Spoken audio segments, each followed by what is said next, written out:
Urban geography की YouTube lecture series में मैं आज आपको भूमध्य सागरीय क्षेत्र मेडिटेरेनियन सी रीजन में विकसित प्राचीन फोनीशिया की सभ्यता सिविलाइजेशन ऑफ फोनीशिया की जानकारी दूंगी। फोनीशिया की सभ्यता की लोकेशन क्या है, इसका भौगोलिक विस्तार कहाँ तक था तथा इसके प्रमुख नगर कौन कौन से थे के बारे में आज मैं आपको बताऊंगी। मैप में आप भूमध्य सागर के पूर्वी किनारे पर विकसित हुई प्राचीन फोनीशिया सभ्यता की लोकेशन देख सकते हैं। फोनीशिया की सभ्यता का विकास लेट ब्रॉन्ज एज में लगभग 1550 BCE के मध्य प्रारंभ हुआ था तथा यह 300 BCE तक प्रभावी रही थी। बाद में फोनीशिया पर हेलेनिस्टिक ग्रीक्स का अधिकार हो गया था तथा हेलेनिस्टिक ग्रीक सभ्यता की समाप्ति के पश्चात यह क्षेत्र रोमन एम्पायर के अधीन आ गया था।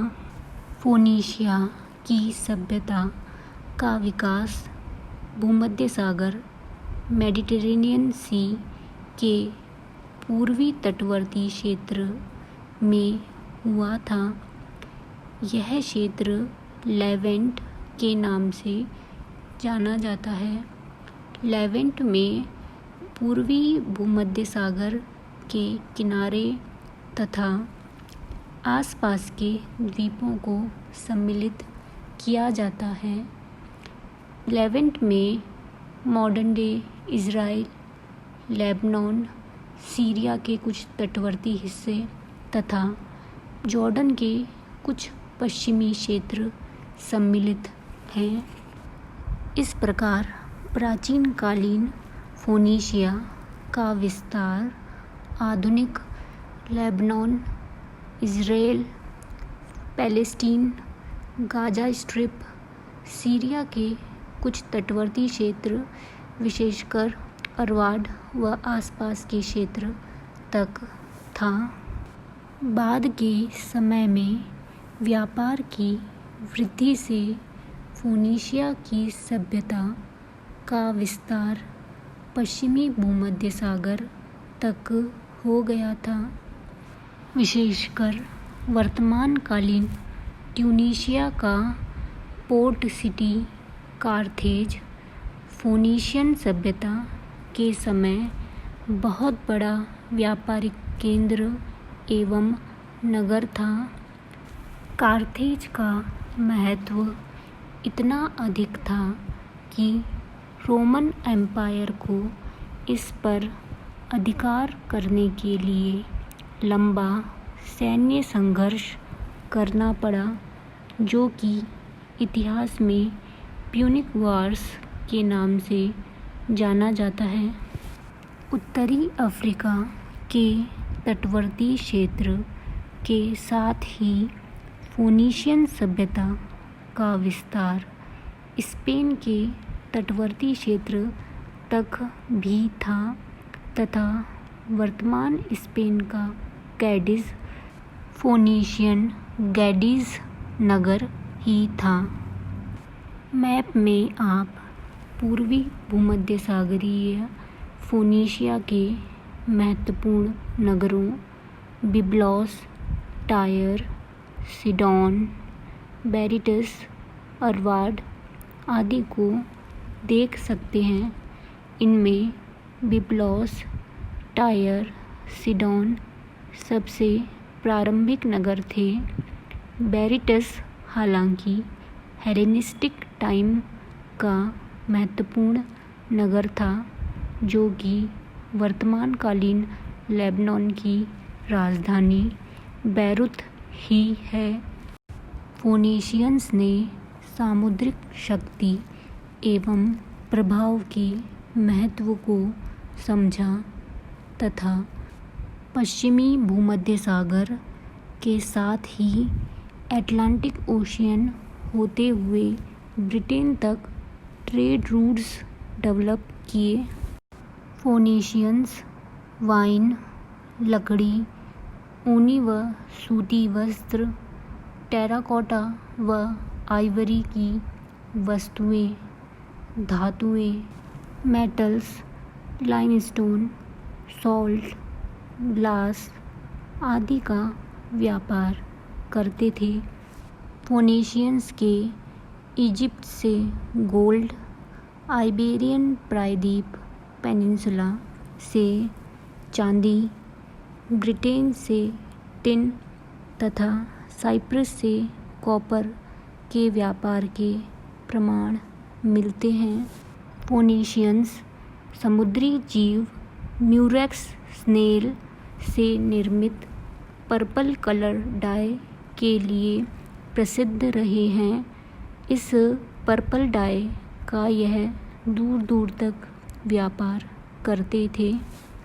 इस प्रकार फोनीशिया की सभ्यता बहुत ही समृद्ध व्यापारिक सभ्यता रही है। तटवर्ती क्षेत्र के निवासी होने के कारण फोनीशियंस बहुत ही कुशल नाविक भी थे। सामुद्रिक प्रभाव के कारण फोनीशियंस की शारीरिक बनावट मजबूत थी। विशेषकर नाव चलाने के कारण इनकी आर्म मसल्स मजबूत होती थी। कुशल नाविक होने के कारण फोनीशियंस एक्सप्लोरर प्रकृति के भी थे। प्राचीन ग्रीक भूगोलवेत्ताओं के लेखों के अनुसार हानो, जो कि एक फोनीशियन नाविक था, ने अफ्रीका के अटलांटिक तट के सहारे गल्फ ऑफ गिनी तक की यात्रा की थी। एक अन्य विवरण के अनुसार फोनीशियन एक्सपेडिशन ने अफ्रीका के चारों ओर चक्कर लगाया था तथा यह जिब्राल्टर स्ट्रेट से वापस फोनीशिया लौटे थे। फोनीशियन अल्फ़ाबेटिक स्क्रिप्ट भी महत्वपूर्ण है क्योंकि इसी से ग्रीक व लैटिन अल्फ़ाबेट डेवलप हुए हैं। फोनीशियंस की शारीरिक बनावट व व्यापार की वृद्धि में सामुद्रिक पर्यावरण का प्रभाव रहा, जिससे ये पर्यावरण निश्चयवाद एनवायरमेंटल डिटर्मिनिज्म का अच्छा उदाहरण पेश करते हैं। मैप में आप फोनीशिया के ट्रेड रूट्स को देख सकते हैं, जो कि ईस्टर्न मेडिटेरेनियन कोस्ट से लेकर पश्चिमी भूमध्यसागरीय तट तथा आगे अटलांटिक ओशियन तक विस्तृत थे। इसी के साथ आप फोनीशिया के महत्वपूर्ण नगरों बिब्लोस, सिडोन, टायर, कार्थेज, जो कि एक बहुत ही महत्वपूर्ण व्यापारिक नगर तथा बंदरगाह था, की लोकेशन देख सकते हैं।